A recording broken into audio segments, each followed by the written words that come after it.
No one expected that an object heavier than air would fly in the sky resisting the gravitational force.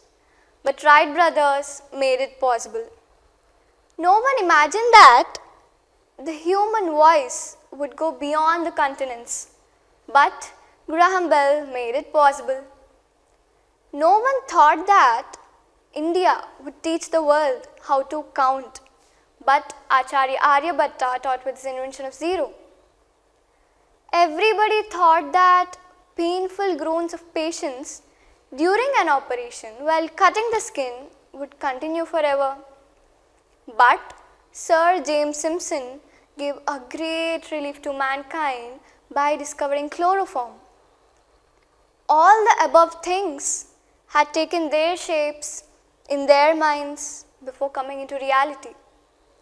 Unbelievable and unimaginable things incarnated as the thoughts sprouted in their minds, took deep roots with short branches of optimism, and they grew as tall as an oak, and now we are enjoying the fruits of somebody else's thoughts. So what do we understand from it? My perfect understanding is mind makes the world, hence mind your mind. We are what we thought and we will be what we think. It is crystal clear that thoughts build our life. Our mind, being our faithful servant, acts as per our thoughts and our commands. The genie is in our skull.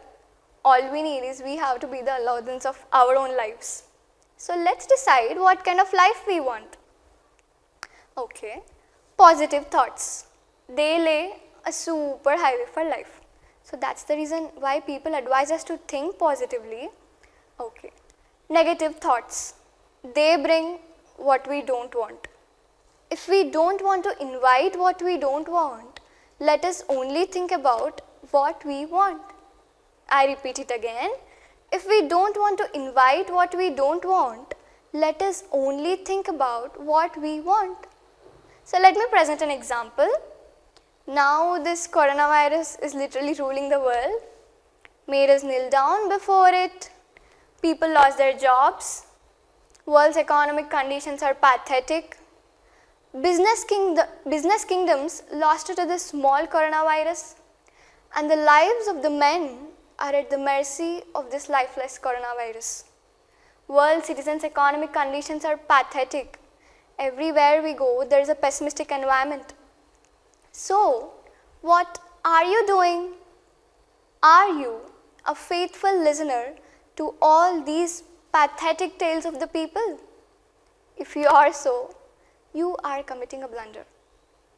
Recession or depression is not going to collapse you if you have stubborn optimism. If you think, I am strong, my finances are strong during this recession, definitely you will be strong. If you think, in spite of this recession, I am going to do well, definitely you will do well. Your finances is nothing to do with your recession.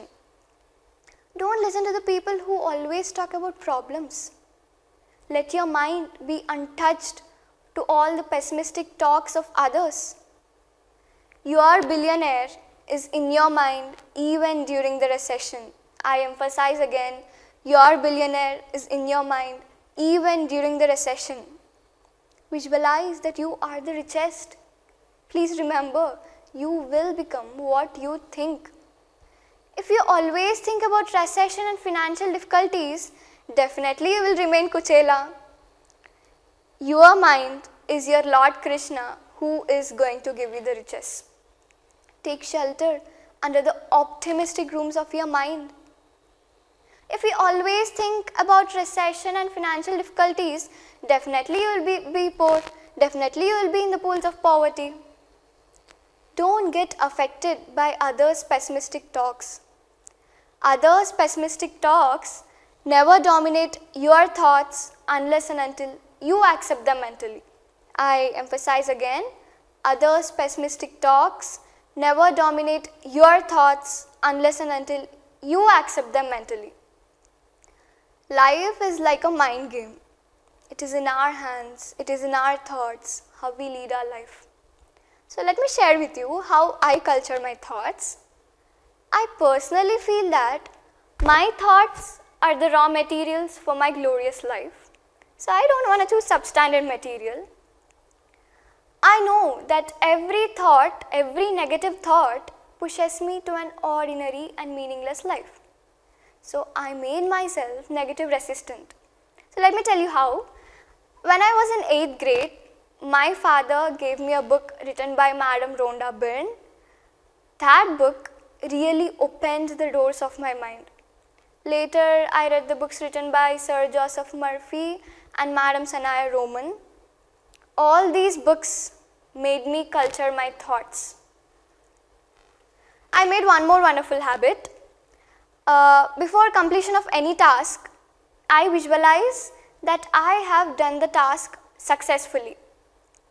So I do it before starting the task, and I tune my mind and put all the desired efforts. Thus, my mind helps me finish the task. So, every day I visualize myself as a healthiest person, untouched to any health disorder. So, my mind never allows any illness into my body. It may look funny for you, but try this, alert your mind, trust your mind. It will bind to your thoughts. I'm not telling you what I read.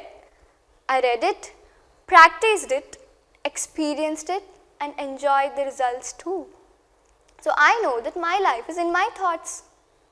So friends, when you think of an intelligent student, don't see the picture of your class topper on your mind screen. See yourself, your picture on your mind screen. When your mind believes and fixes that you are intelligent, automatically your work culture changes, your memory boosts, and your performance will definitely go beyond your class topper. Trust me, this works. So as I have already earlier said that I visualize that I have done the task successfully before completion of any task. So in a similar way, before starting my car journey, I visualize that I have had the journey very safely and comfortably without any difficulty. So I do it before starting the car journey and thank our car for giving the comfortable and safest journey. So very recently, 5 days ago, just 5 days ago, our car met with an accident. A heavily loaded lorry, which was like 10 times bigger than our car, hit us from behind. It was really a major one. To be honest, it was a dangerous one. But none of us got even small injury. So that is the power of your thoughts. You will become there what you think. As I have visualized that nothing happens to me and I will be safe in my car journey, that came into reality. So I am the leader of Paramita TED Club and host and curator of TEDx Paramita High School and host of TED Circles. I am the youngest 13-year-old curator among many adults across the world. So, I also study in Paramita IIT Foundation. How am I able to balance both my academics and the responsibility of 3 TED platforms? I mentally fixed that I can do. I have been almost balancing for 2 years. So friends, it's all about our mind game. You can do anything successfully if you can talk to your mind. Hope every one of you will mind your mind, think richly, and enjoy this gifted life. Thank you.